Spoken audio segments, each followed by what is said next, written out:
días a todos, esperamos que se encuentren estupendamente. Buenos días a los que estamos de este lado del charco, buenas tardes a los que están un poquito más para allá y buenas noches a los que definitivamente están del otro lado. Bueno, es una maravilla para mí poder presentar este día a este panel increíble de expertos que vamos a tener en nuestro LATAM Real Estate Tour. Así que sin irme mucho más lejos y bueno, después obviamente de este breve saludo, quiero darle paso a nuestro muy querido Rubén Fratini. Rubén es argentino, pero me acabo de enterar que está por estos días en México. Así que Rubén, bueno, encantada de saludarte y muchas gracias por acompañarnos hoy. Gusto. Justo desde México nos vamos un poquito más al norte y vamos a saludar también en San Francisco a Roberto Charbel. Él también trabaja desde el sector de Venture Capital y está en Matter Scale Ventures. Y bueno, encantada también de poderte tener acá, siempre tener gente del ecosistema y más del Silicon Valley es una maravilla. Así que bienvenido. Muchas gracias. Muchas gracias a ti. Bueno, sabemos que Daniel está en Estados Unidos, Daniel Correa, nos acompaña también de JLL Spark, y bueno, qué maravilla, por ahí está nevando y muriéndose del frío, yo acá estoy que no puedo del calor, y eso que estoy en Bogotá, pero bueno, Daniel, bienvenido también y muchas gracias por acompañarnos. A ti, gracias por tenerme. Genial. Y bueno, tenemos también a José Alemán, él es el CEO de Buzz Street, y está en México. También, José, encantada de que puedas acompañarnos esta mañana, tarde, noche, dependiendo de dónde se están conectando nuestros asistentes. Gracias, Marce, encantado de estar acá. Genial. Y bueno, por último, pero no menos importante, les presento a Andrés Leal, que es el CEO de Housty, y es un Latam PropTech Influencer. Él ha participado en la creación de los ecosistemas PropTech en México, en Colombia, en Perú, y hoy en día es un influenciador en la materia y varias de las constructoras y empresas inmobiliarias piden su apoyo para poder hacer esta transición hacia lo digital. No me quiero extender mucho más. Andrés, te cedo la palabra. Yo sé que vas a conversar muchísimo y delicioso con estos 4 amigos del ecosistema PropTech y bueno, bienvenidos. Bueno, buenas tardes para todos, buenos días, un placer hoy saludarlos desde Colombia, desde Bogotá. Es un placer tener hoy a Dani, a Rubén, a Roberto y a José Alemán de distintas perspectivas de PropTech. Así que, bueno, vamos a iniciar, vamos a tener una agenda muy gruesa hoy con nuestro panel y vamos a discutir algunos temas. Vamos a empezar por el segmento que seguramente algunos de los que están acompañándonos hoy y los que van a ver esto en YouTube después de que terminemos nuestra sesión, vamos a empezar por el sector residencial. De allí nos iremos al sector comercial y estaremos discutiendo algunas tendencias y tecnologías que se están desarrollando en el sector de oficinas, de hotelería y el sector retail. Un tercer punto que tocaremos hoy en la agenda con nuestros invitados y en este panel que tenemos de PropTech, pues vamos a hablar de Venture Capital, Roberto, Dani, y estoy seguro que nos van a agregar mucho valor. Hay unas cifras bien importantes y muy relevantes que están pasando en toda la industria PropTech a nivel mundial y vamos a tocar ese tema en la mitad de la sesión. Después de hablar de inversión, vamos a hablar de lo que está pasando también entre PropTech y FinTech, junto con Rubén, y allí hay unos temas bien interesantes que se están desarrollando hoy en el ecosistema digital inmobiliario, y de allí hablaremos de algún poco de las estrategias hacia los corporativos que nos acompañan, de cómo PropTech está transformando la industria, los negocios que conocíamos, la manera en que se construye los proyectos y la manera en que se gestionan. Creo que va a ser muy relevante en esta discusión. Y cerraremos con las predicciones de Dani, de Roberto, desde el Venture Capital, José en México, Rubén, ¿qué predicciones tú estás viendo en la región? Y tendremos nuestro cierre. Como les dijo Marcela, les pedimos que los que no participan cierren sus cámaras y sus audios, y para que esta sesión sea de mucho valor y de mucho provecho. Bueno, empecemos en Argentina, Rubén, empecemos un poco. ¿Qué estás viendo tú en el sector residencial? ¿Qué viste tal vez el año pasado y qué crees que se va a mantener? Pero no me cuentes todo porque al final vamos a hacer esas predicciones. Rubén, ¿qué ves? Y la idea es que empecemos a discutir el sector residencial. Ok, Andrés, entiendo que me escuchan bien. Vamos con la foto porque hay mucha, como decís en México, mucha carnita. hay mucha gente acá muy capaz, entonces creo que hay que ir a lo concreto. Primero, más allá de que en todo lo que vengo haciendo, sacamos recientemente un artículo con las 10 predicciones de hacia dónde va el PropTech en el 2022, hay un gran cambio. En el primer mercado que tú mencionaste, en el residencial, primero estamos viendo un cambio muy brusco en la forma de vender, ¿sí? Los agentes inmobiliarios, hay muchas plataformas que están brindándole soluciones a los agentes inmobiliarios para que puedan vender mejor, para que estén más informadas. Por un tema de ética no voy a dar nombres, para no quedar bien con unos y mal con otros, pero hay una transformación en el agente del broker. Segundo, hay una aceleración muy fuerte en los procesos de e-buyer. Hemos visto en estos últimos meses compras de e-buyer que han absorbido otras compañías, y también vemos un cambio acelerado en la forma de la renta. Ya mucha gente no está solamente comprando, sino que está también alquilando para trabajar, vivir en un mismo lugar. Hay algunos cambios. Entonces, primera modificación que veo, una adecuación muy grande. Hay una gran preocupación de las cámaras inmobiliarias para que sus agentes adopten la tecnología. Es un camino largo, es una gran oportunidad. Y luego, en lo residencial concreto, también veo una preocupación muy marcada de los promotores inmobiliarios en querer transformar esos lugares de hábitat. Ya con esto dejo para que después quien tú quieras siga respondiendo, pero me parece que ahí está el primer issue que tenemos sobre la transformación. Cambios en los agentes, cambio en la forma de comprar y cambio en la forma de hacer los productos inmobiliarios que van a ser consumidos por el público. Yo quisiera proponer, y Dani, que tú también estás en Estados Unidos, algo que acaba de tocar Rubén. Hay tres movimientos muy fuertes en PropTech en el sector residencial. Uno de ellos es el iShare, los iBrokers y los iBuyers.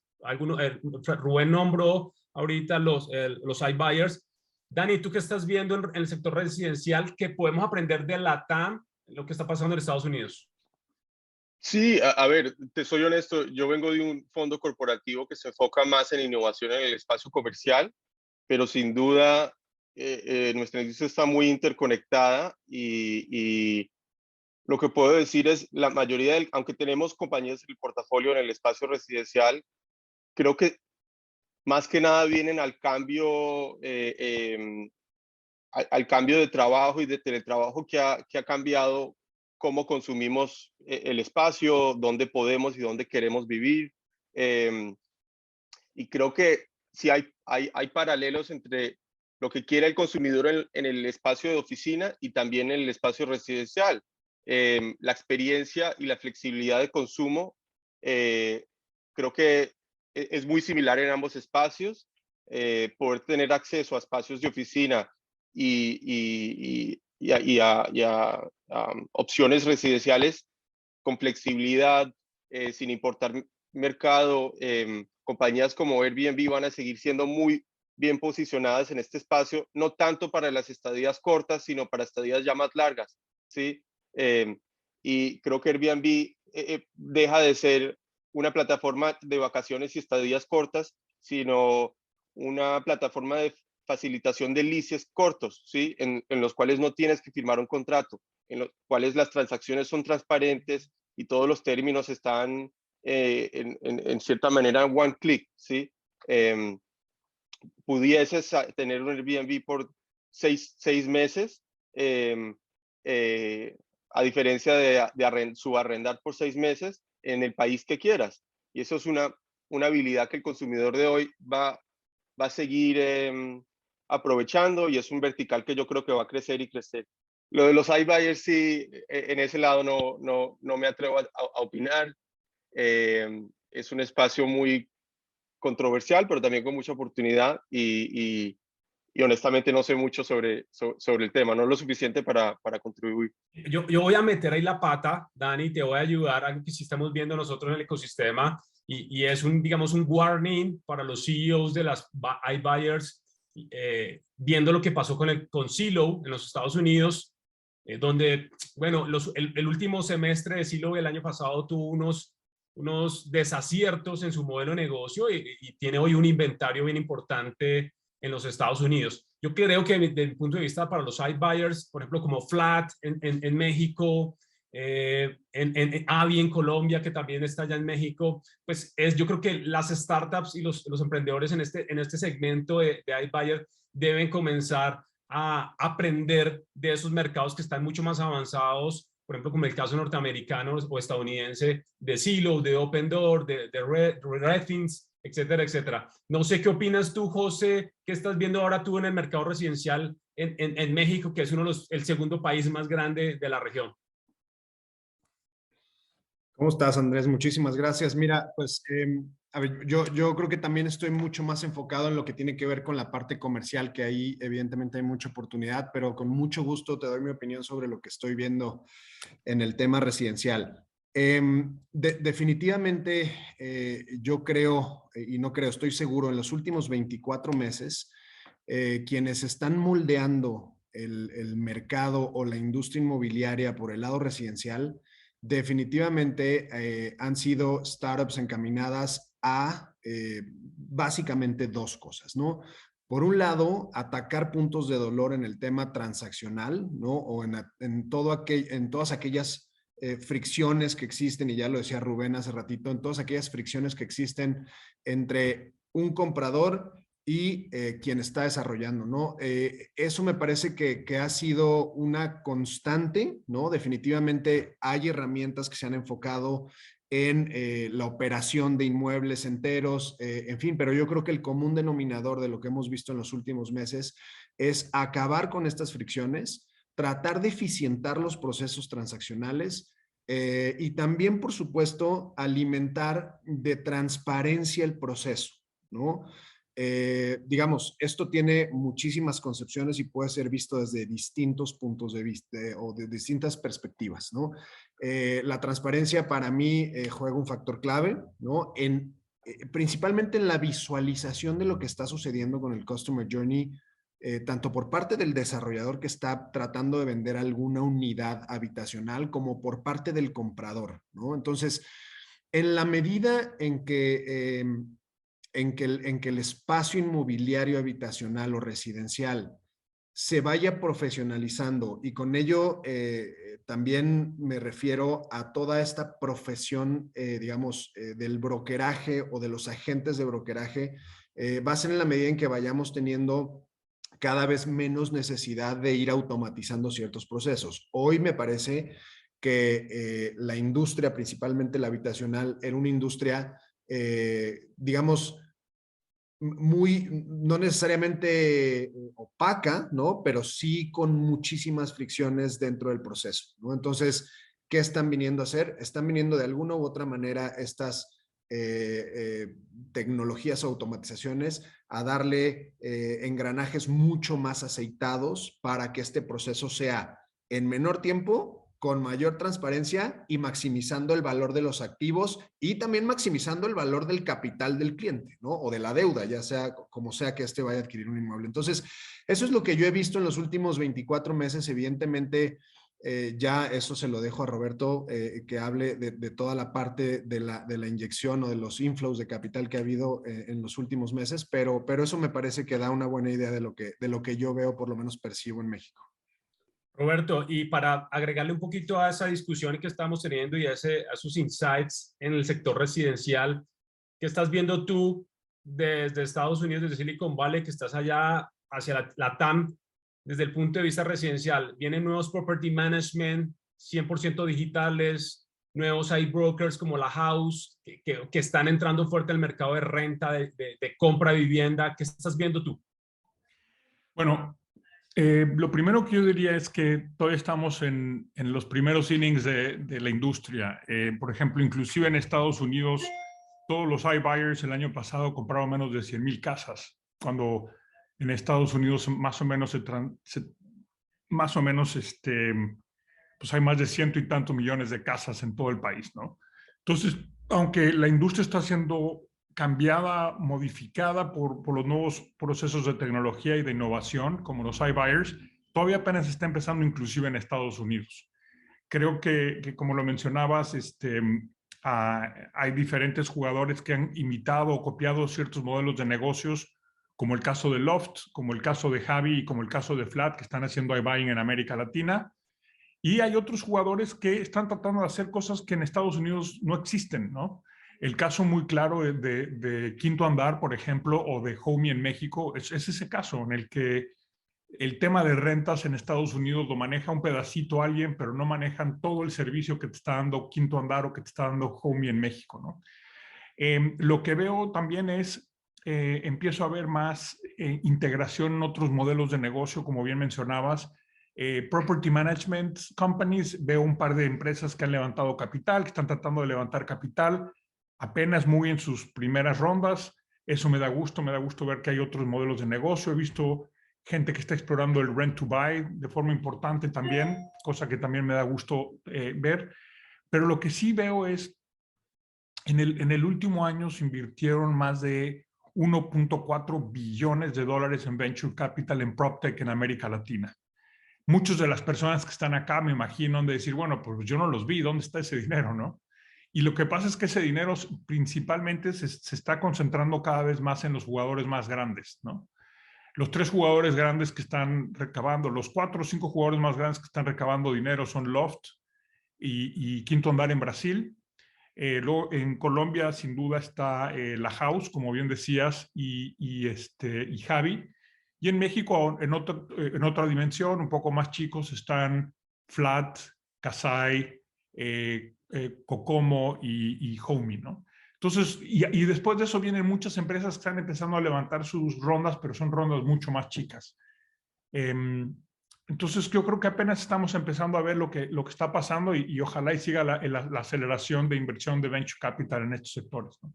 No te me vayas a adelantar con ese tema, Roberto, pero estoy muy de acuerdo contigo y seguramente Rubén, José y Dani también. Creo que estamos en los inicios de este ecosistema digital en la TAM. Hay una gran oportunidad para los emprendedores, para los corporativos que se quieren lanzar al mundo del emprendimiento, que identifican problemas en el sector comercial, residencial, inclusive en el sector de oficinas, de centros comerciales. Hay una enorme oportunidad y estamos muy bien, como tú lo dices, Roberto, y concuerdo contigo en esos inicios con el potencial que tiene la TAM, ¿no? Hace poco estaba escuchando a Marcelo Claure, ex CEO de SoftBank, quien decía que Latinoamérica, Rubén, José, Roberto y Daniel es la mitad de China. El potencial que tiene Latinoamérica en acceso y la cantidad de infraestructura que necesitamos en la región es bien importante en todos los aspectos, no solo en el residencial, sino en las ciudades, en los espacios en los que compartimos, trabajamos, etcétera, etcétera. Y creo que va a seguir creciendo, es como mi perspectiva. Y creo que algo que dijo Dani, tocando el tema de Airbnb y en ese segmento de iShare, donde podemos compartir activos, pues se va a empezar a generar nuevos modelos de negocio, Roberto, en cómo somos capaces de alquilar un espacio, no solo residencial, sino que ahorita lo vamos a ver en el sector comercial, cómo somos capaces de optimizar el espacio, los metros cuadrados para distintos servicios. Y ahorita con Rubén seguramente hablaremos de algo de real estate as a service, que claramente permea cualquier activo inmobiliario. Bien, no sé si alguien quiere agregar algo, Rubén, algo del sector residencial para así pasar al sector comercial. Simplemente no, un poco del residencial a lo que marcaba también Roberto. A mí más allá del entusiasmo, Andrés, a mí una cosa que sí me preocupa mucho es que podemos fomentar mucho las startups. Roberto se lo tiene muy claro y lo he hablado con Dani antes. Todavía la inversión fuerte de los Estados Unidos va a tardar en Latinoamérica. Va a tardar porque fíjese en este ejemplo, y con esto ya dejo en los Estados Unidos hay 2.100 startups. El 80-85% está altamente calificada de poder pasar cualquier due diligence y recibir una inversión. En Latinoamérica apenas tenemos 1.000 y lamentablemente el 20%, fíjense que Roberto habló de 8 startups nada más. Y ahí Dani está convalidando con la cabeza. El 20% puede recibir inversión, el 80% es todavía una oportunidad para hacerla desarrollar y también de convencer a los promotores inmobiliarios de que tienen que adoptar la tecnología, Andrés. Que este es el gran problema. Los promotores no adoptan la tecnología, entonces no podemos depender que solamente el consumidor la adopte. Entonces ahí es donde veo un poquito la preocupación para que el residencial despegue, porque cuando los promotores, como caso concreto Venti, que acaba de invertir en Homey, empiezan a entender que tienen que invertir en startup, esto despega. De acuerdo. Porque necesitamos esa inyección. Eso es lo único que te quería decir. Imagínate el camino que tiene en el residencial y después vamos a hablar de las variantes alternativas que existen en el residencial también, así como en las rentas corporativas, ¿no? Y concuerdo contigo, Rubén, de que el residencial no depende ni de las startups solamente, ni de los consumidores de vivienda, sino del corporativo que desarrolla los activos. Y yo creo que ahí se tienen que montar claramente en este movimiento, en esta tendencia, en esta industria tecnológica para empezar a entender y aprender de ida y vuelta para lograr generar mucho valor en la industria y obviamente a los clientes. Bien, aquí vamos a pasar ya al sector comercial, donde claramente José, Dani, nos pueden dar mucho, poner mucho carne en el asador, como dicen los argentinos, ¿no, Rubén? Últimamente digo carnita, ¿eh? Últimamente digo muy mexicano. Se ríe José Carlos. Oye, Dani, bueno, empecemos por el sector comercial y uno de tus temas favoritos, el sector de oficinas. Claramente el sector de oficinas cambió con la pandemia y me gustaría que nos compartieras qué está pasando en Estados Unidos, qué pueden aprender tanto los landlords, los operadores, los gestores de estos activos en esta pandemia y obviamente post-pandemia. Sí, pues tienes toda la razón. En este sector no se puede hablar del sector comercial sin mencionar la pandemia. La pandemia cambió la manera en la cual utilizamos los espacios comerciales, la logística, el retail, y entre lo que fue este sector antes de una pandemia, ahorita y ahora que saldremos de ella, todavía vemos un gran sector a nivel mundial que sufre con niveles muy bajos de ocupación. Los edificios comerciales siguen con occupancy a menos del 20% en algunas ciudades, aún en las cifras singulares. Y eso ha creado mucho interés a innovación, el hambre que tienen los landlords, ¿sí? Los propietarios hoy día a innovar es en gran parte es una necesidad de salir adelante porque nunca se han enfrentado a algo que crea tanta duda sobre el sector, sobre la necesidad de una oficina, sobre la necesidad de un espacio de retail en la calle más cara, en el centro financiero, en el centro urbano de una ciudad.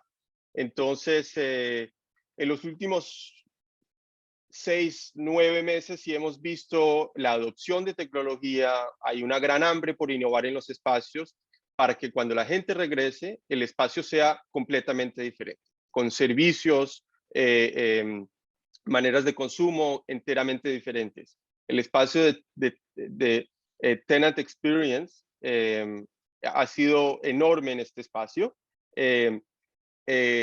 Creo que anteriormente el propietario se enfocaba en tener leases, el cliente era el que firmaba el contrato, pero el consumidor nunca tenía una relación con el propietario. Hay una estadística que creo que menos del 15% de los empleados saben quién es el landlord, saben quién es el propietario o el dueño del bien, ¿sí? Cuando hablas del consumidor de hoy, tenemos una relación muy cercana a los productos a los cuales consumimos. Es algo que viene de base de las plataformas digitales. Es completamente personalizado. Y en el sector de oficina, en el sector de retail, todavía es muy separado. Crear ese enlace entre cada inquilino y la experiencia que cada uno tiene, que para cada quien va a ser diferente. Ha sido un ajedrez muy interesante de resolver. Como corporación en este espacio, JLL ha tomado una posición de innovar. Tenemos un brazo de innovación en el cual han desarrollado productos para facilitar lo que va a ser los espacios 2.0 en el espacio industrial, oficina, retail, incluso en el espacio de multifamily. Y el fondo de Spark se enfoca en invertir en innovación que nace fuera de un espacio, de un ecosistema corporativo. Entre ellos resalto una reciente inversión que hicimos, una compañía que se llama Swift Connect. En Estados Unidos, después del 9/11, después del ataque 9/11, se adoptó básicamente por ley los turnstiles, las rejas para entrar a los edificios de oficina. Necesitabas tu llave, entrabas, después a tu piso, más niveles de seguridad. Y ese es un espacio con compañías que llevan más de 50 años en el espacio y es muy fragmentado. Esos sistemas no se hablan entre ellos, porque anteriormente todos íbamos a una oficina la mayoría del año y a veces éramos un invitado en otra oficina, no teníamos la necesidad de ir a varias oficinas en una semana. Lo que ellos crearon es un middleware que hace traducción de sistemas y permite que puedas tener acceso a diferentes espacios con tu celular. Me parece que estamos viendo apenas el comienzo de eso. Plataformas como estas van a demostrar cómo mejor sacarle provecho a los espacios comerciales, tener usos flexibles, venir a la oficina para tener diferentes programas en un edificio comercial. Quizás en Nueva York, en espacios vacíos, operar un restaurante en un piso 60, que anteriormente era imposible, pero controlar que nadie se salga del piso que es. Este tipo de integración en edificios comerciales es una ventana a lo que vamos a ver y se resume en entender a estos edificios como computadores y tienen un software y tienen un backend y un frontend y tienen usuarios que no son inquilinos, contratistas, subcontratistas, los que vienen a hacer deliveries, ¿sí? ¿Cómo haces que todos esos procesos sean más eficientes? Asegurarte que la ocupación del edificio sea estable y que los inquilinos quieran regresar, ¿sí? Es algo que se está siguiendo, lo estamos viendo desarrollar enfrente de nosotros y lo que queda claro es que nada va a regresar a como era antes, ¿sí? Tenemos un nivel de flexibilidad ahorita que es muy valioso y nadie lo va a sacrificar. Dani, tocaste varios temas y me gustaría ir con José, que también está en el espacio comercial en México. Varios temas, Dani. Uno, la seguridad y el acceso a los edificios. Otro, el trabajo remoto, que pues vino para quedarse claramente y donde los landlords y los operadores desarrollaron nuevos acuerdos, nuevos agreements. Ya no son acuerdos demasiado cuadrados, si lo queremos decir, sino unos agreements mucho más flexibles de cara al operador, al landlord. Y claramente eso se ve beneficiado al final al tenant, como en el caso de WeWork o Regus, que ya desarrollaron modelos flexibles donde si quieres ir solamente un par de horas a la semana, eres bienvenido y al final el consumidor o el usuario gana. José, ¿tú qué estás viendo adicional del segmento de oficinas? ¿Tú qué más estás viendo en el sector comercial? No sé si tienes algunos insights en retail o hotelería, etcétera, etcétera. Sí, bueno, yo creo que justamente eso, ¿no? El sector comercial tiene diferentes perspectivas dependiendo del sector del que se hable. Y déjame tocar a mí un punto para darte algunos datos que yo sé que te gustan mucho, Andrés. El sector industrial, por ejemplo, que es la otra cara de la moneda, ¿no? Teniendo en consideración oficinas, incluso algunos formatos de retail que están sufriendo, pero no creas, yo estoy muy metido en la parte transaccional y hay un sector o un formato en retail que se está transaccionando, evidentemente no a nivel institucional y por eso no lo vemos, ¿no? No está en la bolsa, pero hay transacciones y se está moviendo en un mercado, digamos que es un mercado mucho más individual o de inversionistas individuales o de family offices. Pero déjame regresar al tema industrial, que como lo decía, es la otra cara de la moneda o la parte opuesta, porque el ciclo, evidentemente comenzó un ciclo que la pandemia trajo muchos beneficios. Solamente para darte algunos datos, y me voy a meter con esto, digamos, a la oportunidad que existe. En el sector industrial, para naves industriales AB, ¿no? Se transaccionaron entre 2020 y el primer trimestre del 2021, se transaccionaron alrededor de 16,000 millones de pesos. Solo para naves estabilizadas, ¿no? En los principales mercados. ¿Podrías decir eso en dólares? Porque en dólares, hay gente que no está acá, ¿no? Que no es de México. Debe ser entre, pues, no sé, 800 millones de dólares, más o menos, ¿no? Se transaccionaron 800 millones de dólares. Para México, eso es una transacción, digamos, de muy, muy buen nivel, ¿no? En Estados Unidos, evidentemente, hay cifras diferentes, pero 800 millones de dólares en México son transacciones muy, muy buenas, teniendo en consideración el historial que tenemos de profesionalización o institucionalización del sector inmobiliario. Si ponemos esto en perspectiva, digamos que si el 70% o en el 70% de estas transacciones, algún broker de agencia, ¿no? Como el caso de JLL o el caso de CB, etcétera, etcétera, haya tenido que ver, entonces estamos hablando de alrededor de 150 millones de pesos solamente en brokeraje, ¿no? De dólares, perdón, solamente en temas de brokeraje.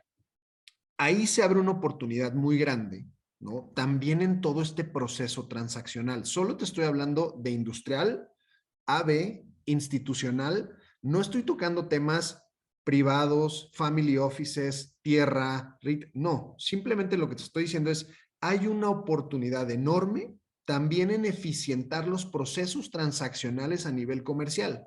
Se pensaría que, oye, sí, pues a nivel comercial se piensa que es un poco más sofisticado el tema, que está más profesionalizado, que aquellos agentes que están o tienen que ver con esta industria son más sofisticados.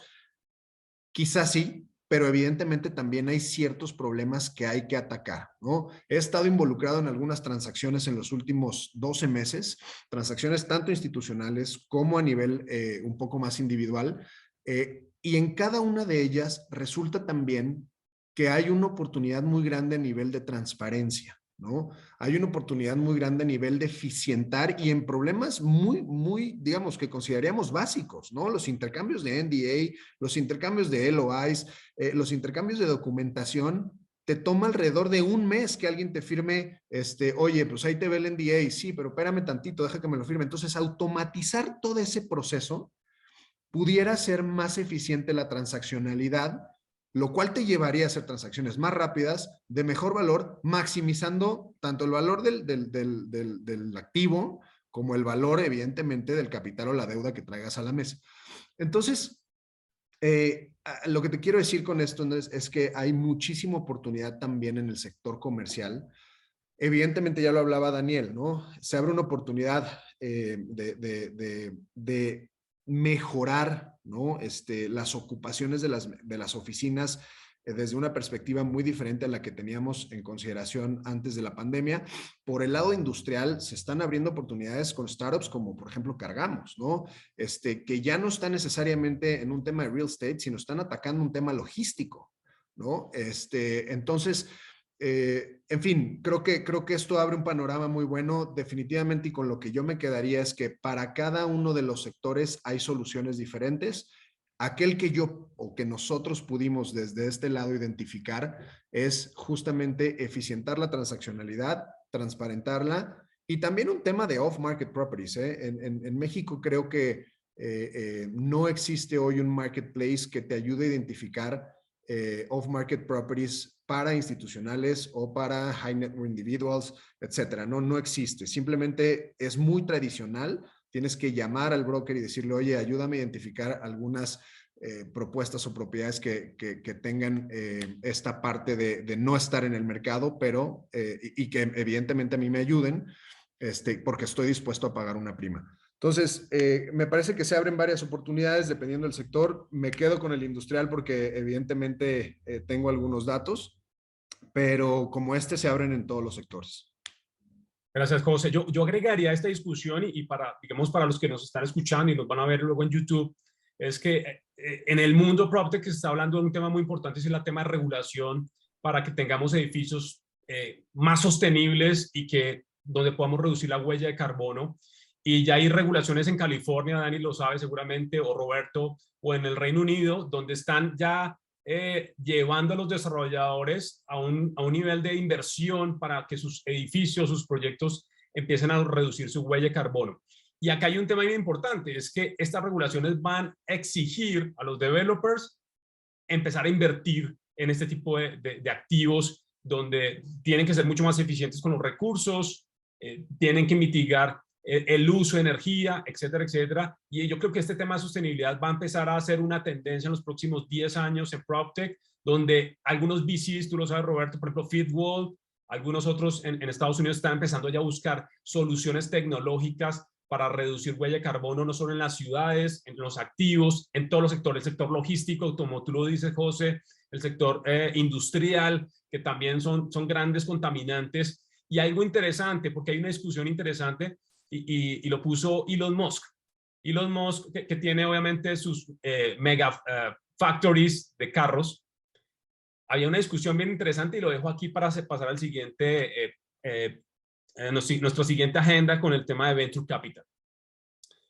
Si hoy, pongamos un ejemplo, Dani, tú me construiste la Mega Factory y tú no cumples con la regulación de CO2 y no cumples con la regulación en un país, pues Elon Musk, ¿qué va a hacer? Va a ir a buscar a un developer o alguien que gestione un activo que cumple con la regulación desde el punto de vista de sostenibilidad. Entonces va a haber, creo que unos cambios bien fuertes en Europa, en Estados Unidos ya está pasando, y creo que en América Latina todavía estamos un poco lejos en esos temas, pero creo que va a empezar a desarrollarse esta discusión en la regulación de cómo desarrollamos mejores activos que cumplan con la norma, que cumplan con la reducción de huella de carbono, etcétera.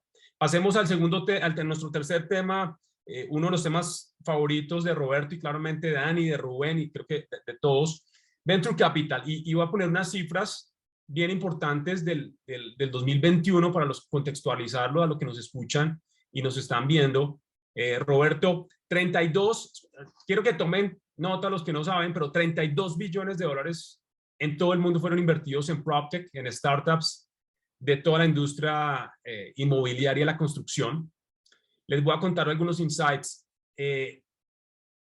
Predominantemente, estas inversiones fueron en un 27.8 en el sector comercial, como lo discutimos anteriormente, 27.8. Después viene el sector residencial con un 25% en inversión. Después viene el sector, eso es un tema bien interesante, de multifamily.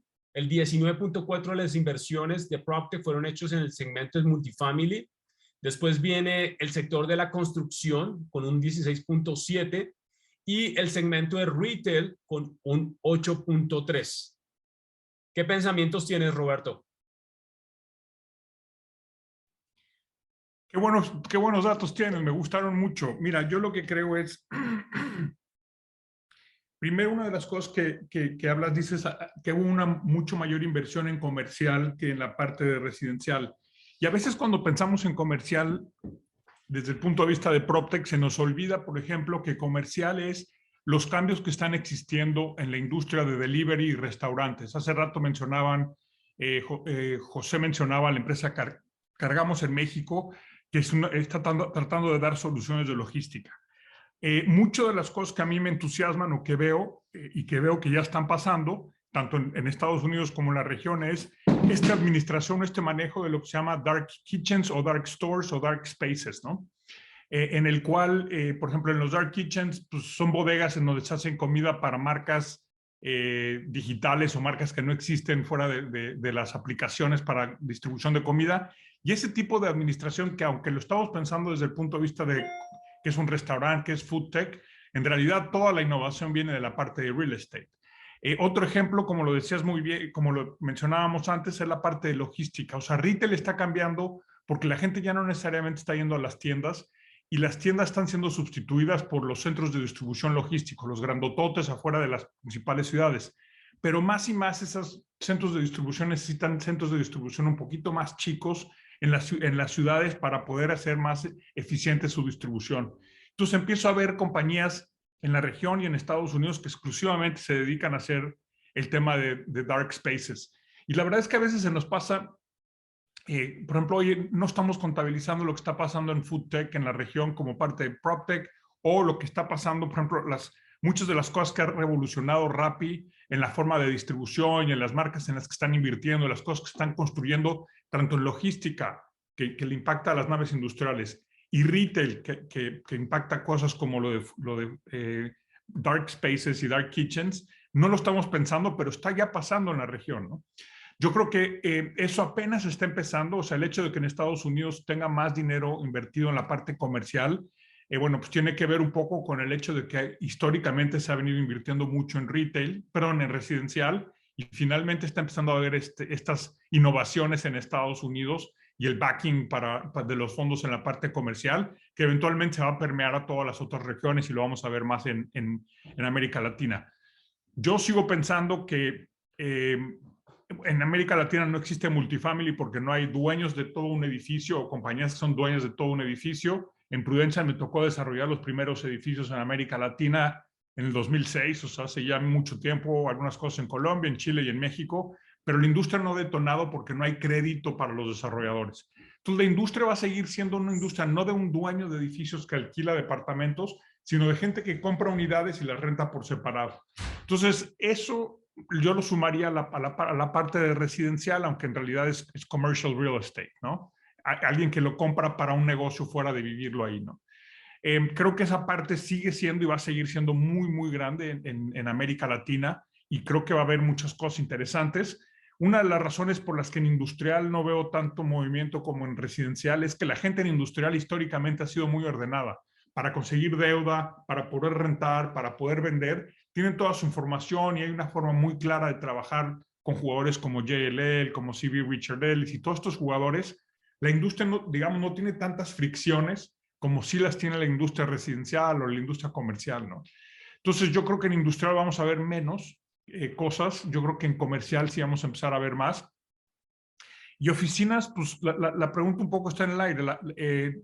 La gente que dice que se van a morir las oficinas y que ya no va a existir el futuro de las oficinas, los seres humanos somos animales sociables y vamos a querer estar siempre interactuando con otras personas. En diferentes etapas de tu carrera profesional quieres hacer diferentes cosas. Cuando acabas de salir de la universidad, pues quieres trabajar y aprender de alguien, y muchos de estos aprendizajes es en persona. Quieres conocer a alguien y casarte, entonces por eso te vas a vivir a una oficina, te vas a vivir en una ciudad donde hay una alta densidad de población y donde hay gente trabajando en otras oficinas para poder conocer. O sea, no creo que esa parte vaya a desaparecer. Sí creo que puede mejorar con una cuestión híbrida. La productividad está incrementando porque la gente pasa menos tiempo en el traslado de sus domicilios a sus oficinas y está dedicando esa hora adicional, no a su familia desafortunadamente, pero a trabajar. Entonces yo creo que la parte comercial apenas está empezando en Estados Unidos y en América Latina está súper virgen y creo que hay mucho por hacer.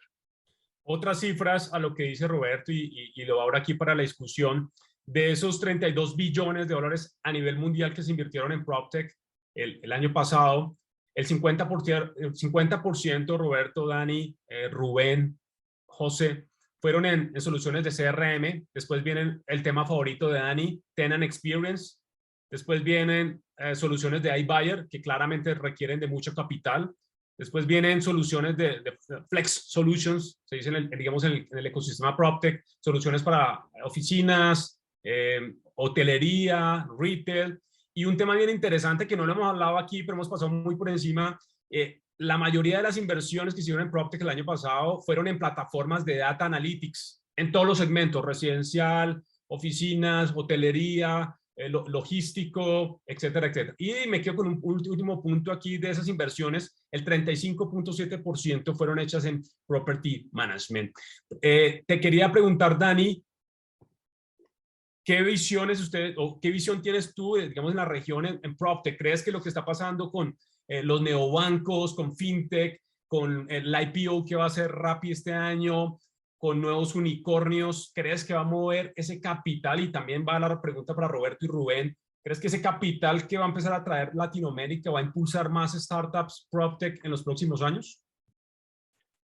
Sin duda, y para repetir algo que dijo quizás José o Roberto, no me acuerdo, pero apenas estamos empezando, tanto en Norteamérica y en los mercados desarrollados.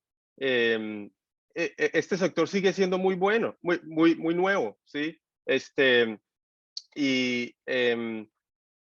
Miren, creo que como fondo nos vemos saturados de fantásticas compañías que para los que están en PropTech, en todo pitch se habla de encontrar, esta es una industria de trillones de dólares, ¿sí? Cualquier solución que busque busque traer una solución que traiga un 1% de eficiencia en cualquier vertical, por definición es una compañía de $1 billón, ¿sí? Hay muchos ángulos por lo cual triunfar en esta industria, y también es una industria que se ha demorado muchísimo en innovar. Es de las más arcaicas, pero en términos de tamaño es de las más grandes y establecidas. Para hablar un poco sobre el mercado de LATAM, les soy honesto, yo, a ver, incluso yo como latino, y más aún mis colegas que no son latinoamericanos, pero están en Venture, el mercado latinoamericano es muy enigmático. Es difícil entenderlo, y a ver, el punto de comparación que pones tú, que dijo Marcelo Claure sobre LATAM teniendo el poder adquisitivo de China siendo la mitad del tamaño, quizás es cierto, pero somos un continente muy fragmentado, ¿sí? Te pongo el ejemplo, yo creo que va a ser muy importante estar al tanto de las compañías que en Latinoamérica están creciendo muy rápido en el espacio de PropTech, y están empezando a abrir un camino a seguir, físicamente un camino a seguir, de empezar en un mercado desarrollado, después ir a otro, después ir a otro, porque esa penetración en el continente es algo que no se ha visto. Cuando nosotros, una compañía chilena o una compañía colombiana que están en etapa temprana, nos hace un pitch, pues al equipo honestamente les queda muy difícil creer que el mercado, o sea, aunque dominen el mercado chileno, nada te garantiza que van a ser la solución a seguir en todo el resto del mercado. Y es algo que estamos apenas empezando a ver, ¿sí? Las compañías como Avi, Rappi, La House, Nubank, que están creando este camino, van a crear lo que es un TAM latinoamericano, ¿sí? Y a medida que esos IPOs salgan, a medida que se entienda que el mercado, por muy diferente que sea el mercado y el consumidor latinoamericano, que sí pueden haber puntos similares que los unen, se va a tomar muy en serio, por muchas razones, porque tenemos mucho que ganar. Invertir dólares en pesos o en soles o en reales es buen negocio y siempre lo seguirá haciendo. Y el poder adquirir el top 10% de talento es algo asequible en Latinoamérica todavía. Los desarrolladores son muy buenos. En Norteamérica compites con bolsillos muy profundos, y es muy difícil tener equipos técnicos aún con mucha liquidez. Las cifras ya son muy grandes. Entonces, sí, a ver, yo estoy al tanto de ser o sea, he querido ser anfitrión del fondo de JLL para hacer nuestra primera inversión en Latinoamérica. No va a ser fácil, pero va a llegar tarde que temprano.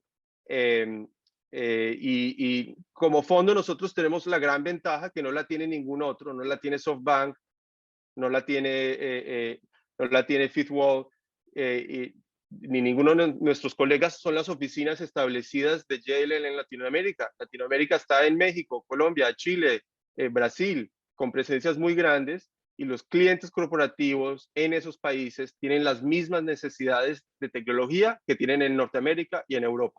Y esas soluciones actualmente no existen en Latinoamérica, porque las startups que están desarrollando esas soluciones se están enfocando en dominar en Norteamérica. No tienen el tiempo ni los recursos para desarrollar y traducir esas soluciones en español. Entonces, yo creo que sí vamos a ver un efecto un poco rápido. Siempre se ha visto que hay soluciones del exterior que se traen a nuestros países. En el caso de Rappi, hay una solución que hoy día en Norteamérica no existe una solución tan profunda como la que tiene Rappi en Latinoamérica. Es hoy día mejor que lo que te ofrece un Postmates o Uber Eats o DoorDash, ¿sí? Y se aprovechó de las ventajas que tiene el mercado latinoamericano, y espero ver soluciones que quizás sean similares fundamentalmente, pero que tomen una trayectoria diferente, porque el mercado latinoamericano es diferente. Entonces, pues, estamos temprano. también estamos muy ocupados. Como dijo Rubén, hay mucho Ahora Dani, mucho te agrego algo, Dime. que termines, que lo rebotamos el otro día. Hay un mercado que nosotros los latinos lo tenemos ignorado y pido disculpas. Rubén, qué pena, antes que siga Rubén, Dime. 2 minuticos para pasar al siguiente tema, para que seamos como con el tiempo, pero Dani, gracias, pero dale Rubén 2 minutos para complementar. No, menos. No estamos mirando el mercado español. Recién hablamos Fitwel. Fitwel acaba de invertir en Clicalia, Unibayer, español que desembarca en los Estados Unidos y desembarca en Latinoamérica. O sea, el año pasado, cuando yo terminé el MBA de PropTech en el IE de Madrid, el 50% de los latinos que nos graduamos, el 50% de la malla académica eran todos latinos. Hay una gran conectividad. Piensen esto, España es un mercado de 45 millones de habitantes y Latinoamérica, y mucho dinero, bolsillo profundo, que entiende la idiosincrasia latina, que son amables con los latinos y que nos adoran. Los Estados Unidos no nos entiende. Y hacer una conversión de un inversor americano que está acostumbrado a procesos, protocolo, transparencia, a veces a la flexibilidad que tiene el latino para presentar sus negocios. Por eso yo insisto en esto. El 80% de las startups latinas no soportan un due diligence. Ni hablemos tecnológico. El CTO no hace la documentación. Los españoles son una gran oportunidad, tal vez, para un predesembarco de los Estados Unidos. Piensen en esto, un family office, no hablemos un gran fondo, en Europa, con $1 millón, $1 millón de euros, con $1 millón de euros, invierte con suerte en 2 startups. En Latinoamérica puede invertir en 10. Y esto los españoles se están dando cuenta. Por eso yo entiendo, respecto a lo que ha dicho el ex CEO de Newbank, de SoftBank, pero no nos podemos comparar con China. No nos podemos, porque aparte, no todos los chinos, y hay Dani consciente, no nos podemos comparar con China bajo ningún punto de vista, porque aparte es otro mercado, es otra política, tiene su propio... Ellos hacen todo para ellos. Ahora, en Latinoamérica, la oportunidad está en preparar familias latinas. Es lamentable, no puedo dar la fuente, pero sí hay 10 familias latinas que podrían haber invertido en PropTech aquí y le dieron plata a un fondo de los Estados Unidos. ¿Por qué? ¿Porque no confían en el management latino? No, porque no estamos maduros. Y creo que hay que insistir mucho en la maduración, tanto de la industria, como de las startups, como de los consumidores. Entonces, para que venga el gran desembarco de Estados Unidos, 3-5 años, pero en el medio, muchas familias latinas estarían dispuestas a invertir, y no dejemos de mirar a los españoles, ¿eh? Ellos son muy propensos a este mercado. Con esto te cierro. Dani, y gracias porque lo hemos debatido esta semana, lo hablamos por otros temas, porque estamos mirando startups junto con Daniel, y creemos que viene por ese lado de la bala. Rubén, y el último insight que se los dejo a todos, este año tengo pronosticado, porque tengo conversaciones con algunos fondos, yo creo que va a salir por lo menos unos 4 o 5 venture capital nuevos en LATAM, exclusivamente para PropTech y Contech, y se va a poner caliente el mercado. Yo creo que como tú dices, Rubén, el corporativo entendió y dice, venga, agarremos una bolsa entre varios corporativos y empezamos a impulsar el ecosistema tecnológico, y lo cual creo que eso va a abrir oportunidades para todos, no solo para estos venture capital que se desarrollan en LATAM, sino para las startups, para los emprendedores que están buscando acceder a ese fondeo. Bien, siguiente tema, para ir terminando, ya nos faltan los últimos 2 temas. Tenemos que hablar de PropTech y FinTech. FinTech sigue creciendo, sigue, digamos, creando mucho valor en todas las regiones del mundo, especialmente Latinoamérica, con los últimos IPO de, por ejemplo, Nubank. Lo mismo que está pasando en México, que ya hay una serie de unicornios, José, y me gustaría aquí abrir la discusión, y empiezo por Rubén. Rubén, ¿qué ves tú en esa relación de PropTech y FinTech? Real Estate pasa por las transacciones. ¿Crees que vienen nuevos modelos de negocio que se mezclan? ¿Qué perspectivas tienes, Rubén? Definitivamente, Andrew Brown decía en su libro PropTech 3.0 2017 que era inconcebible pensar que el FinTech funcionara aislado del PropTech. No hay forma, ¿sí? Hoy hay 2.000, revisen la documentación porque está pública, hay 2.000 fondos de criptomonedas para invertir en todo tipo de activos. No me animo a decir que hay más fondos en cripto, Belobaba, que es un fondo español, acaba de lanzar en Gibraltar un fondo de 100 millones de dólares solamente de criptoactivos, perdón, de 1.000 millones, y tiene un vertical dispuesto para invertir en PropTech, o sea, en vivienda. Entonces, evidentemente, y en el día a día, la parte de renta, lo que hace alquilando, lo que hace Homey, necesitan la transacción en línea, necesitan el fintech para poder hacer el cobro de los alquileres. Entonces, para mí, no hay ninguna duda, el fintech, hay un pro-fintech, hay una parte que se integran, que también se refuerza con esto de los smart contracts.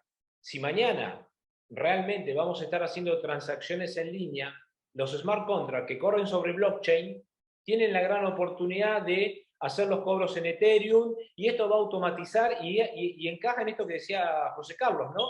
Darle mayor transparencia, porque si todo corría sobre blockchain y los pagos fueran sobre blockchain, evidentemente evitamos un desgaste. Para mí, definitivamente, esta década está marcada, o estos próximos años está marcado por una mayor integración de la parte financiera, no solamente en el e-buyer, sino en la administración y en la gestión de los cobros de renta y contratos inteligentes, que es lo que ya está llegando y que todavía por temas de regulaciones y un poco de temor de las empresas, principalmente de las grandes auditoras, que les cuesta entender que los contratos inteligentes son la solución que vemos para acelerar los procesos de gestión y administración de activos comerciales y de rentas temporales, ¿no? Ahí dejo abierta la puerta y la polémica. Roberto, tú que estás viendo en FinTech, tú que también ustedes invierten en FinTech, ¿qué estás viendo y cómo crees que esto se está conectando con el mundo inmobiliario? Yo creo que las buenas noticias son que FinTech abrió mucho las puertas para que jugadores muy grandes como SoftBank y otros jugadores como General Catalyst, General Atlantic, Tiger, jugadores enormes que le meten toda la liquidez al mercado, entraron a América Latina haciendo FinTech. Y la verdad es que eso ha abierto las puertas de forma muy, muy importante, ¿no? Todas las empresas ahora son de alguna forma fintech o se ponen una cachucha de fintech. O sea, Kavak, que fue esta empresa que vende autos usados en México, que ahora tiene operaciones en Brasil, en Arabia Saudita y quién sabe dónde, ya se vende como una empresa de fintech porque ahora también dan financiamiento para la compraventa de los autos. O sea, casi Rappi también tiene una parte de fintech, Mercado Libre se ha enfocado mucho a hacer cosas de fintech. O sea, en realidad todas las empresas están tratando de entrar al mundo de fintech. Lo mismo pasa con una empresa como Javi, por ejemplo, que al final del día tiene que levantar deuda para comprar las casas y luego dar la vuelta y venderlas. Lo mismo para Homey. Homey es una empresa de alquiler en la cual ellos hacen el análisis de crédito de una persona para ver si le debes de rentar o no. La administración de pagos te cubren el riesgo de si pagas o no, si te paga el inquilino o no en tiempo, ellos te cubren el riesgo y lo pagan upfront. Ese tipo de cosas son jugadas de fintech. O sea, en realidad puede ser que sean aplicaciones fintech al mercado inmobiliario, pero esto va a seguir. O sea, creo que al final del día, entre más cerca estés de la transacción, esto va a seguir. Y como decían muy al principio, o sea, al final del día la tecnología lo que hace es quitar la fricción que hay en las transacciones, y mucha de la fricción viene alrededor de la cobranza y de la administración de pagos. Entonces, al final del día, todas las empresas de tecnología están tratando de innovar o apalancarse en ese sector en específico, ¿no? Ahí quería aportar algo a la discusión de PropTech y FinTech.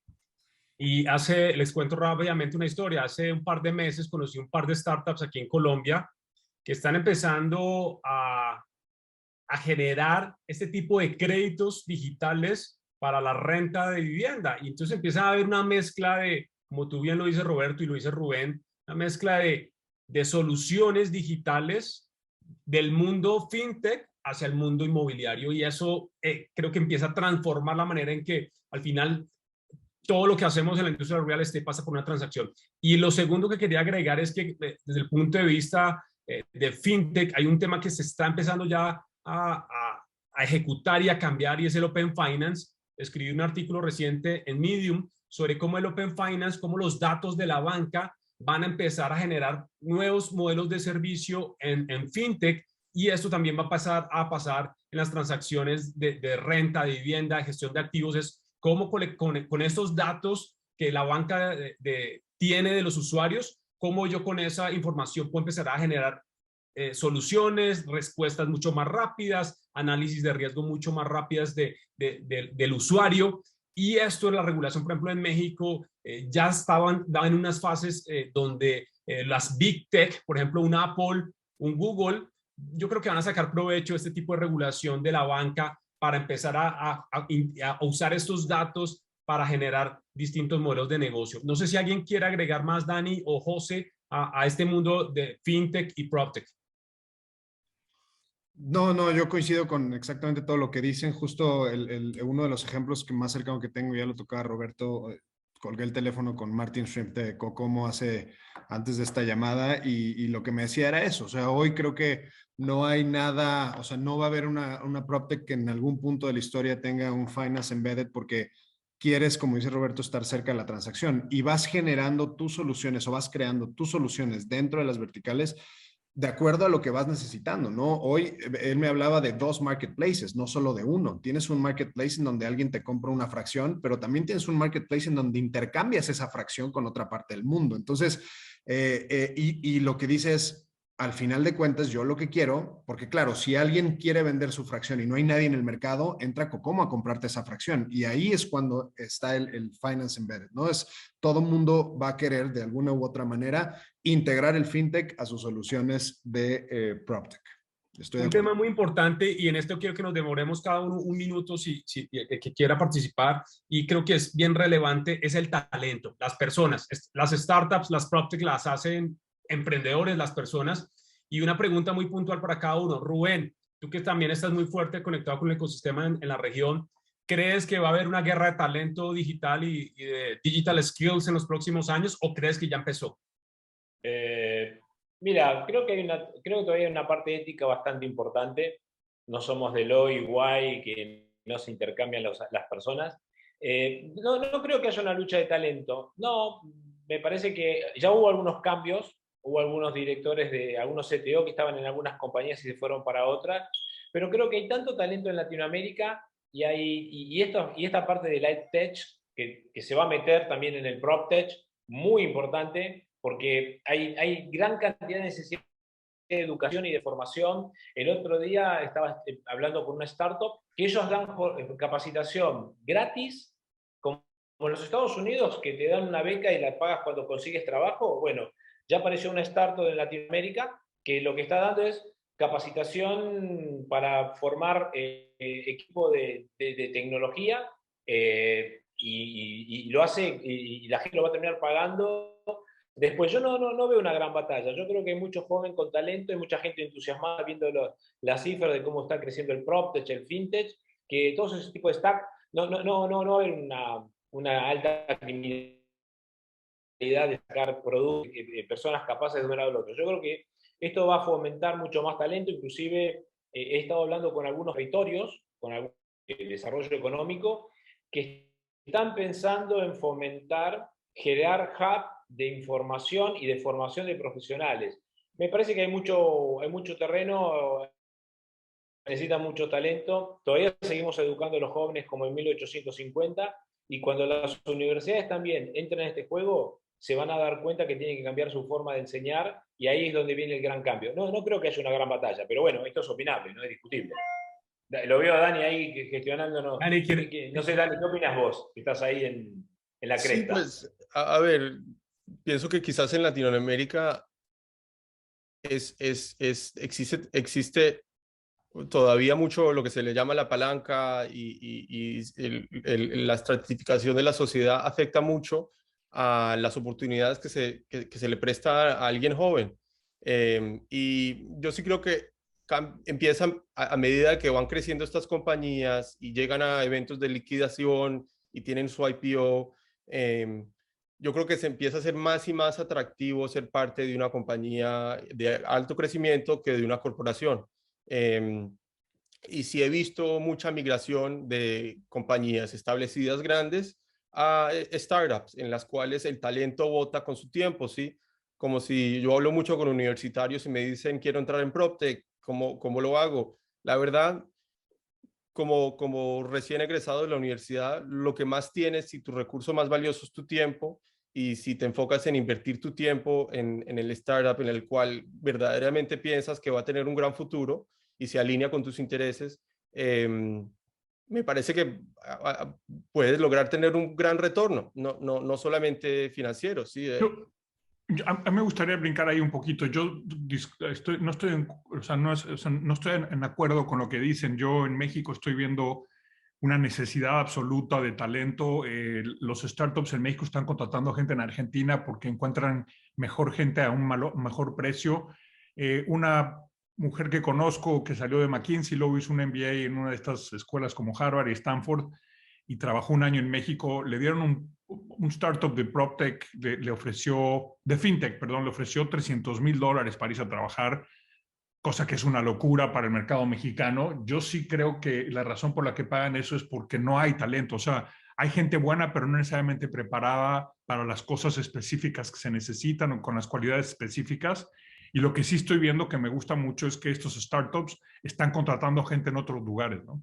Una cosa que no hemos hablado nada, que es el efecto mafias, que ese es fundamental entender, es la gente de Rappi ha sido fundamental en el crecimiento del ecosistema emprendedor en Colombia, porque los fundadores han estado invirtiendo constantemente en los startups de Colombia. Eso no es algo que yo he estado viendo en México. Todavía los startups en México, los founders, no han seguido invirtiendo a la velocidad que la gente de Rappi ha invertido.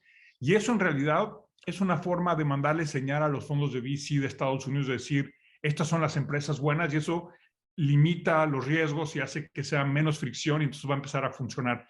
Entre más los fundadores locales exitosos empiecen a invertir en startups locales, el ecosistema se va a desarrollar mucho más rápido. Concuerdo con Roberto, y la pregunta va dirigida también a que creo que, como lo dijo Dani, ya está empezando a haber una migración de talento de los corporativos en toda la región, en Estados Unidos, hacia las startups. ¿Por qué? Porque hay otras dinámicas, hay otras velocidades, hay otros ritmos de crecimiento y de aprender otro mundo totalmente diferente al corporativo, y adicional a eso es que te dan la opción de que te dan stock options. Entonces eso es más atractivo, ser dueño de una empresa, que trabajar para un corporativo por muchos años, y bueno, ya el resto creo que lo saben. Vamos a cerrar ya. Andrés, Sí, Rubén. No, avalo algo de Roberto. Yo cuando me enfoqué más que nada en equipo operativo. No hay C-Level. Y no hay C-Level. Me han llamado 10 startups distintas para decir, me necesito un CEO.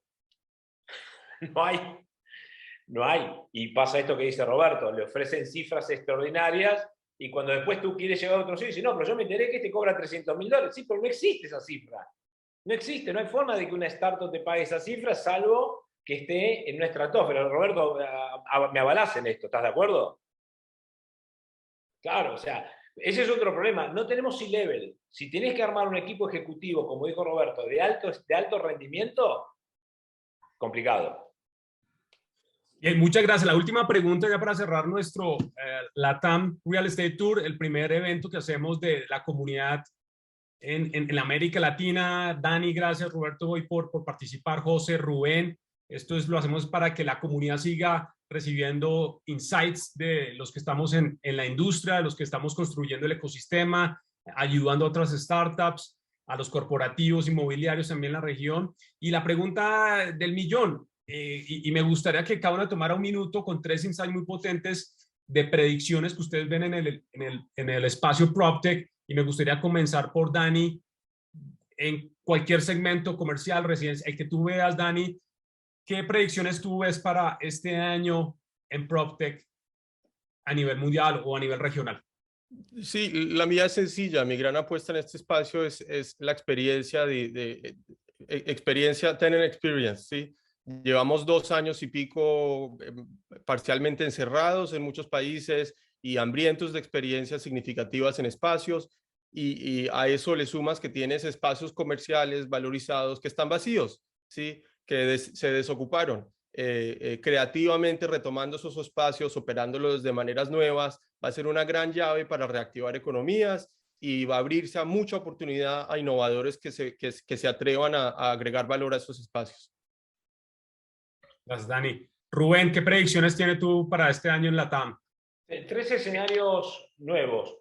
3 escenarios. Primero, la introducción muy fuerte de no marketing digital, sino marketing tecnológico, Martech. ¿Sí? Todo este tema de experiencia de usuario, experiencia de consumo y experiencia de venta va a tener una capa nueva Dani, ya te acuerdas lo que es capa, ¿no? Superpoderes. Una capa nueva de presencia de mucho marketing tecnológico. No marketing digital, no Facebook, no Google, sino de soluciones tecnológicas. Número uno, que se viene con todo. Número dos, un impacto muy fuerte en este nuevo escenario del fractional y de la propiedad turística o del real estate lifestyle. Vemos que los fondos de pensión están empezando a mirar estas oportunidades. Lo estoy viendo, por eso estoy en la Riviera Maya, porque creo que se viene una oportunidad muy grande en ese sector. Y tercero, un camino muy largo que lo vengo pregonando desde que cuando entré en Orange hace 2 años atrás, la reconversión de las empresas para pasar de un real estate tradicional a un real estate as a service. Es imperioso que las empresas promotoras inmobiliarias desarrolladoras empiecen a entender que el real estate es un servicio y no es un producto. Hago un departamento y que la gente es su problema. No, hago un departamento y me quiero quedar con él, manteniéndolo, cuidándolo. Eso para mí es la gran transformación que se viene en la industria, el real estate as a service. Gracias, Rubén. José. Sí, yo también, en un primer lugar, yo sí veo mucha integración, ¿no? de verticales como lo que hablábamos entre FinTech, PropTech. Otra tendencia que yo veo que tiene que empezar a suceder muy pronto es atacar estos procesos transaccionales para el commercial real estate. Es decir, hay dos, ¿no? En el caso de Jones Lang LaSalle y Civic que están muy fuertes en términos de apuestas en venture en Estados Unidos. Sin embargo, en América Latina creo que todavía el espacio, como decía Roberto, está muy virgen. Me parece que hoy el entendimiento del commercial real estate no ha sido del todo suficiente. Me explico, para poder justo generar las soluciones a los pain points que hoy tiene el mercado, ¿no? Hoy nosotros nos estamos enfocando a uno de ellos, que es la parte transaccional. Estamos abocándonos a justo construir un marketplace en donde generemos justamente oportunidades off market para poder transaccionar de manera muy transparente y de manera muy eficiente proyectos comerciales. Me parece que eso tiene que venir sí o sí, el entendimiento, más allá de la solución, pero el entendimiento sí o sí se tiene que...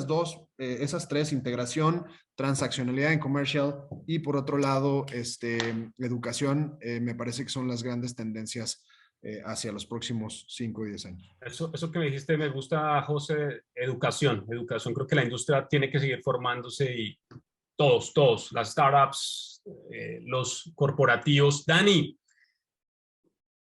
no, ya creo que Roberto, discúlpame, Roberto, ¿qué predicciones tú ves para este año en PropTech? Yo creo que hay dos cosas importantes. Vamos a seguir oyendo mucho sobre las fusiones de empresas. En los últimos años ha habido muchas adquisiciones y vamos a seguir escuchando eso. Por ejemplo, Quinto Andar compró recientemente Navent. Navent es la marca dueña de cosas como Inmuebles 24 y una serie de jugadores importantes de listing sites en toda América Latina. Entonces, vamos a seguir escuchando ese tipo de consolidaciones, de adquisiciones. Quinto Andar también compró un broker cero internet, cero tecnología, un broker físico en Brasil para poder seguir haciendo cosas. Entonces vamos a seguir viendo que los grandes jugadores que tienen mucho capital empiezan a comprar otras empresas. Javi entró a México y compró propiedades y Tucantón. Loft entró a México y compró True Home. O sea, vamos a seguir viendo que empresas empiezan a venir, empiezan a fusionarse y empiezan a comprar. Eso, por un lado, demuestra que pues, las empresas grandes tienen mucho capital y para crecer tienen que dar otro tipo de servicios y están asociándose con empresas o emprendedores que tienen algo muy especial que les va a ayudar a crecer más rápido y va a ayudar a explorar nuevas áreas de negocio. O sea, creo que eso sin duda va a empezar finalmente a haber más transaccionalidad, lo que para algunos VCs y para algunos emprendedores van a ser exit strategies, o sea, van a poder más rápido empezar a ver salidas y no tener que esperar al IPO o tal, sino te compra una empresa y la vendes, ¿no? Tú mencionabas Elon Musk trabajó en PayPal y antes en otra empresa y fueron empresas que se fueron fusionando para llegar a PayPal y luego fue exitoso y ha seguido haciendo cosas, ¿no? Entonces, ojalá y los emprendedores entiendan también esa parte del ciclo. Lo que también veo es que vienen varias empresas, pues van a tener que levantar capital, ¿no? Hemos hablado de La House, hemos hablado de Javi, hemos hablado de Home en Chile, hemos hablado de Homey y de Flat en México, lo mismo que Kasai y Cocomo. Todas estas empresas van a salir a levantar rondas y las menciono que son 8 empresas o 9 empresas. Son empresas que son muy relevantes para el resto del ecosistema porque de alguna forma van a poner a Latinoamérica en el mapa de TechCrunch y de Crunchbase y de todos los fondos de VC de Estados Unidos. O sea, las noticias que saquen y la ronda y el hype que se crea ayuda a que otros fondos tengan el FOMO, ¿no? El famoso Fear of Missing Out de decir, oye, pues están invirtiendo estos jugadores y yo no estoy invirtiendo, tengo que entrar a América Latina. Entonces creo que va a haber consolidaciones, va a haber rondas muy importantes que hay que estar muy cerca para ver cómo les va y eso va a abrir camino para que más y más el ecosistema se siga robusteciendo, ¿no?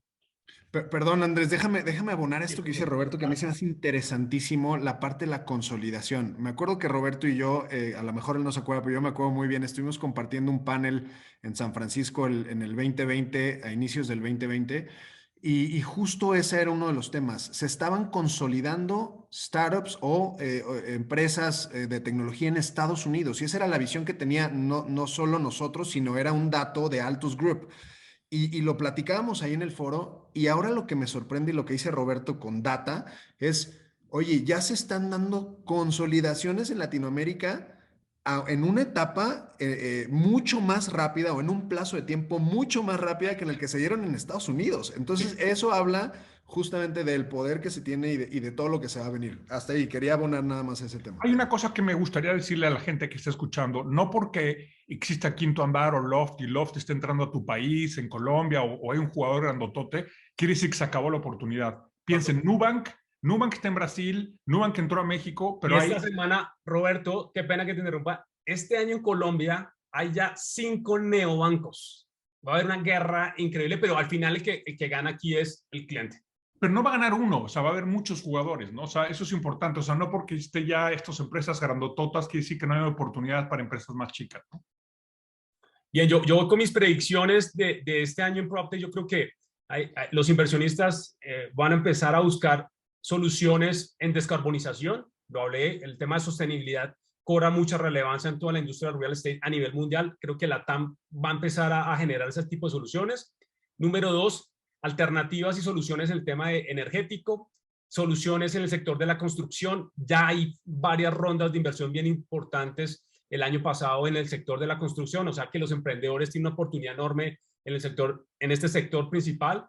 Otro, lo hablamos hoy durante nuestro evento, son soluciones financieras en el sector inmobiliario en todos los segmentos.